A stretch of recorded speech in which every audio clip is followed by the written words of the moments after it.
नमस्कार दोस्तों, आज की इस वीडियो में हम सीखने वाले हैं हमने कोई गुड्स या सर्विस सप्लाई किया एसईजेड को, मतलब स्पेशल इकोनॉमिक जोन को।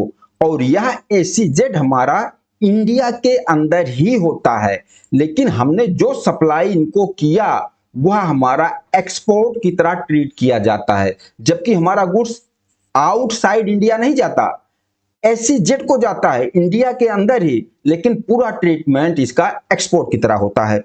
तो हम यहां बिल्कुल प्रैक्टिकल एग्जांपल के साथ एक एक पॉइंट डिस्कस करने वाले हैं कि हमने एसईजेड को सप्लाई किया तो हम किस तरीके से अपना टैक्स इनवॉइस बनाएंगे और इनवॉइस के ऊपर कौन सा पॉइंट लिखा होना जरूरी है, किस तरीके से ई वे बिल बनाएंगे, किस तरीके से जीएसटी R1 में दिखाएंगे, 3B में कैसे शो करेंगे, सब कुछ प्रैक्टिकल हम समझने वाले हैं। तो आ जाइए, हमने जो एसईजेड को सप्लाई किया इसको जीरो रेटेड सप्लाई माना जाता है। जैसे हम कोई एक्सपोर्ट करते हैं जीरो रेटेड सप्लाई में कवर होता है, सेम उसी तरीके से एसईजेड को सप्लाई किया जीरो रेटेड सप्लाई माना जाएगा।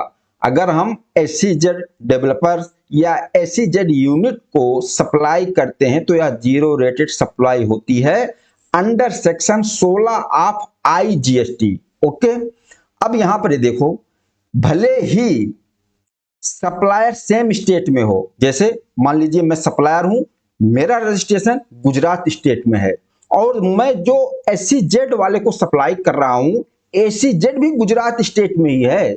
जहां पोर्ट होते हैं, जैसे कांडला पोर्ट है गुजरात में, मुंद्रा पोर्ट है, तो कांडला में भी एसईजेड है, मुंद्रा में भी एसईजेड है, हमने वहां दिया, फिर भी इसका ट्रेड हमेशा आईजीएसटी के अंदर ही आता है, इस चीज ध्यान रखना। ओके, अब हम एग्जांपल लेते हैं। मान लीजिए हम एसईजेड को सप्लाई करना चाहते हैं, कोई गुड्स या सर्विस। अब एसईजेड को सप्लाई के लिए हमारे पास दो ऑप्शंस होते हैं। क्या क्या? पहला ऑप्शन तो हम सप्लाई करेंगे विदाउट पेमेंट ऑफ आईजीएसटी। अब विदाउट पेमेंट ऑफ आईजीएसटी को सप्लाई करने के लिए हमारे पास क्या होना चाहिए? हम LUT bond, letter of undertaking, हमें फाइल करनी होती है। या देखो, फाइनेंशियल ईयर का होता है, जैसे 1 अप्रैल से फाइनेंशियल चालू होता है, तो 1 अप्रैल के बाद हम अपना एलयूटी फाइल कर देंगे तो हमें जो एलयूटी नंबर मिलेगा वो पूरे फाइनेंशियल ईयर के लिए 1 साल के लिए वैलिड होता है। तो हम एलयूटी फाइल करनी होती है और फिर जो हम सप्लाई करेंगे, फिर उस टैक्स इनवॉइस पर हम कोई आईजीएसटी चार्ज नहीं करेंगे।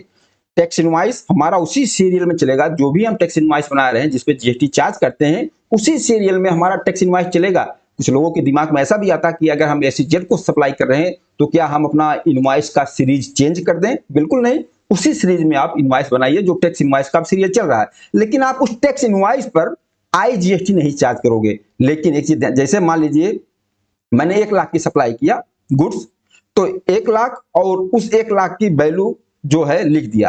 अब 1 लाख के ऊपर जीएसटी 18% बनता है, लेकिन हम इस पर जीएसटी नहीं शो करेंगे, सिर्फ 1 लाख की सप्लाई करेंगे। लेकिन ध्यान रखना, आपके इनवॉइस पर यह लिखा होना जरूरी है। जैसे लिखा हुआ मैंने सप्लाई किया एसईजेड को, तो ये चीजें जब एलयूटी नंबर आपको मिलेगा तो टैली में हम सेटिंग करते हैं एसईजेड को सप्लाई वाला, तो इस तरीके से आपको लिखा आएगा supply mean for export SEZ unit और एसईजेड डेवलपर, ये चीजें लिखा होगा। Authorised operation under bond without payment of IGST. अगर हमारे पास बॉन्ड है, एलयूटी है, तो ये चीजें लिखाएगी विदाउट पेमेंट ऑफ आईजीएसटी, और हम इनवॉइस पर कोई जीएसटी नहीं चार्ज करेंगे। और बॉन्ड जो एलयूटी नंबर होगा, एलयूटी नंबर भी हम इनवॉइस पे शो करेंगे। ये तो हो गया विदाउट जीएसटी का। और ये भी ध्यान रखना, हमने ये माल 1 लाख का सप्लाई किया, इस पर हमने जीएसटी नहीं चार्ज किया, विदाउट जीएसटी पेमेंट किया।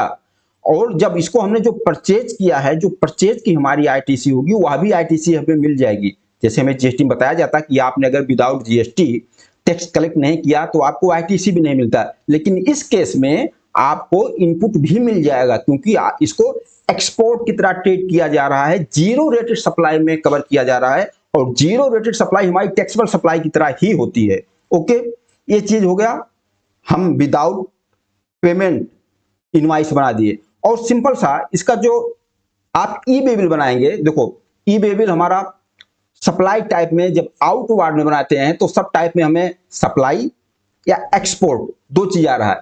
सप्लाई में बनाएंगे या एक्सपोर्ट में बनाएंगे, तो इसको एक्सपोर्ट में बना कहीं एसीजेड नहीं मिलेगा। ई वे बिल आप जनरेट करना चाहोगे तो अगर आप सोचो कि सप्लाई में कोई एक्सपोर्ट और एसीजेड दोनों चीजें लिखा हो तो एसीजेड आपको नहीं मिलेगा। चीज आप जब आप बनाओगे प्रैक्टिकल में आपको दिख जाएगा वहां सप्लाई या एक्सपोर्ट। अगर एक्सपोर्ट में भी क्लिक करके आप ई वे बिल जनरेट करोगे और उस सप्लायर का जो एसीजेड को आपने सप्लाई किया है सप्लायर का जीएसटी नंबर डालोगे तो अपने आप को कैच कर लेगा कि ये एसीजेड यूनिट को जा रहा है, और जितना डिस्टेंस होगा पिन कोड के हिसाब से वह किलोमीटर भी कैलकुलेट किया जाएगा।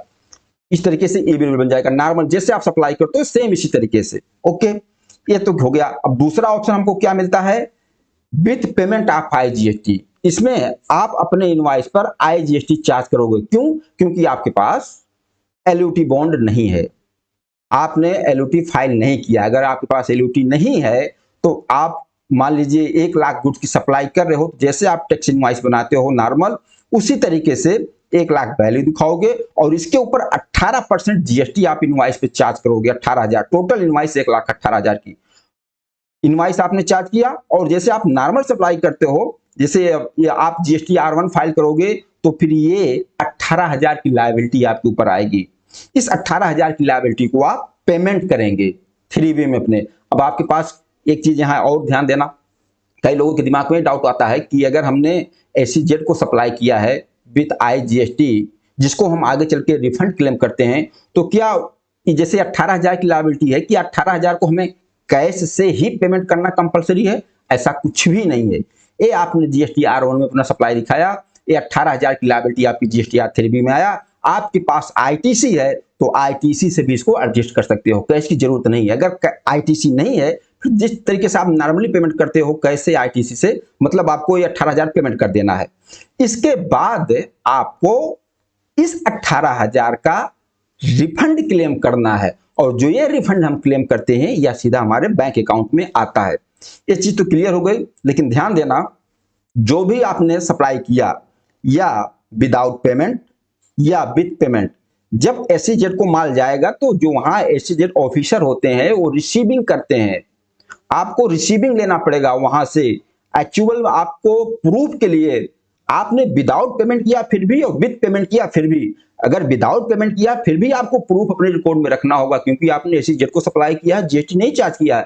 ऐसा तो नहीं कि एसीजेड का नाम इनवॉइस बना दिया, जीएसटी नहीं चार्ज किया, माल कहीं जाके और खाली हो गया, ऐसा भी तो लोचा हो सकता है। इसलिए उस एसीजेड ऑफिसर का रिसीविंग आपके पास होना चाहिए। इन फ्यूचर अगर डिपार्टमेंट आपसे कोई रिक्वायर करता है तो आप प्रूव कर सको एक्चुअल में ये सप्लाई एसीजेड को गया है या गुड्स या सर्विस एसीजेड को गया है, ये रिसीविंग है।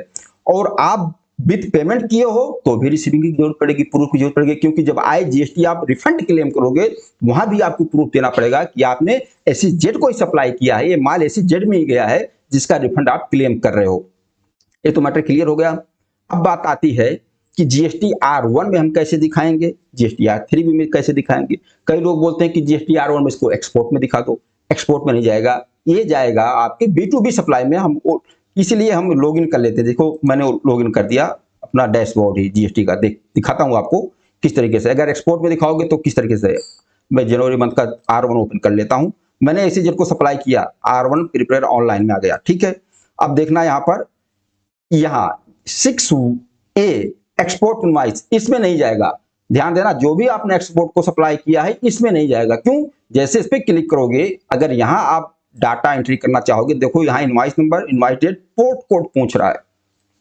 पोर्ट कोड मतलब आपने आउटसाइड भेजा है, जो एक्सपोर्ट किया है। यहाँ shipping bill detail, export date, shipping bill number, ये सारी चीजें पूछेगा।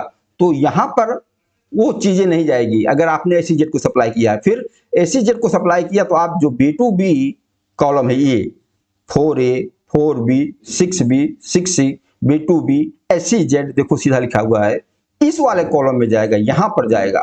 और यहां पर सीधा आप नॉर्मली ऐड करेंगे, यहां पर जिस सप्लायर को आपने दिया रिसिपिएंट को, सॉरी, वहां पर इसका जीएसटी नंबर डालेंगे, ऑटोमेटिक सब कैच हो जाएगा। और यहां आपको ऑप्शन दिख रहा है, देखो एसीजेड सप्लाई विथ पेमेंट। अगर आपने पेमेंट के साथ किया है तो इस पे टिक कर देंगे, ओके। और अगर आपने ऐसी सप्लाई विदाउट पेमेंट किया है तो इस पर टिक कर देंगे। तो विदाउट पेमेंट किया है तो आपकी टर्नओवर दिख जाएगा, कोई टैक्स की लायबिलिटी नहीं आएगी और 3B में भी लायबिलिटी नहीं आएगी। अगर आप विद पेमेंट करोगे तो लायबिलिटी भी आपकी 3B में जाएगी। अब 3B को देख लेते हैं। अगर 3B में हम जाते हैं तो अगर यहाँ जो R1 में हमने विदाउट पेमेंट या विद पेमेंट दिखा दिया तो 3B में हमें कैसे दिखेगा, 3B को हम देख लेते हैं। एक मिनट, मैं 3B पे जाता हूं क्योंकि सारी चीजें प्रैक्टिकल में क्लियर होनी चाहिए, क्योंकि ऐसे जेड सप्लाई बहुत ही सिंपल है, कोई कुछ ज्यादा इसमें कुछ भी नहीं है। जिस तरीके से में नॉर्मल सप्लाई होती है उसी तरीके से होगी। जो चीजें मैं थोड़ा सा बता रहा हूं इसमें, बस उन चीजों को ध्यान में रखना होगा। मैं खोल देता हूं 3B। अब 3B में देखो, 3B चलो 3B ओपन कर लिया। ओके, अब 3B पे हम आ जाते हैं। कहाँ आएगा वो सप्लाई सारी, यहाँ 3.1 की टेबल में आएगा। जब इसको ओपन करेंगे इस तरीके से देखो, तो जो हमने एसईजेड को सप्लाई किया जीएसटी R1 में दिखाया वो यहाँ आ जाएगा B में, ऑटोमेटिक जीएसटी R1 से आ जाएगा। Outward taxable supply zero rated देखो आ रहा है। अगर आपने विदाउट पेमेंट किया होगा तो यहाँ उसकी वैल्यू जैसे 1 लाख की थी, 1 लाख वैल्यू आ जाएगी, टैक्स यहाँ कोई लायबिलिटी नहीं आएगा, जीरो। अगर विद पेमेंट किया होगा, आपने इनवॉइस पर आईजीएसटी चार्ज किया होगा तो यहाँ 1 लाख टैक्सेबल वैल्यू आएगी और यहाँ 1 लाख की आपकी आईजीएसटी की लायबिलिटी आएगी जिसको आपको पेमेंट करना होगा। बहुत ही सिंपल है। अब सवाल यह भी आता है कि जिस सप्लायर, मान लीजिए हमने इनवॉइस बना दिया विद पेमेंट, तो क्या सप्लायर हमें 1 लाख वो जो जीएसटी हमने चार्ज किया सप्लायर देगा, नहीं देगा, क्योंकि सप्लायर आपको तो आईजीएसटी रिफंड क्लेम करना। अगर मान लीजिए विद पेमेंट हमने सप्लाई किया तो हमें सप्लायर 1 लाख देगा। अब सप्लायर के नाम पूरा इनवॉइस 1,18,000 बन गया, तो इसकी ट्रीटमेंट आपको बुक्स ऑफ अकाउंट में कैसे करना होगा। तो इसमें आपको सप्लायर के ये 18,000 जमा, क्योंकि सप्लायर के नाम जब आपने इनवॉइस बनाया पूरा पूरा 1,18,000 अमाउंट हो गया, तो आपको 18,000 सप्लायर की जमा करके अपना रिफंड रिसीवर में डाल देना है, जिसको आपको 18,000 बाद में रिफंड क्लेम करना है। तो सप्लायर का लेजर भी मैच हो जाएगा। अगर आपने विदाउट जीएसटी पेमेंट किया है तो सीधा सीधा सिर्फ 1 लाख की वैल्यू जाएगी। इस तरीके से एसईजेड को सप्लाई किया जाता है। और मुझे उम्मीद है कि जो जो प्रैक्टिकल वे में मेन पॉइंट है मैंने पूरा डिस्कस कर लिया। बाकी आप लोग बताना यह वीडियो आप लोगों को कैसा लगा। नमस्कार, धन्यवाद।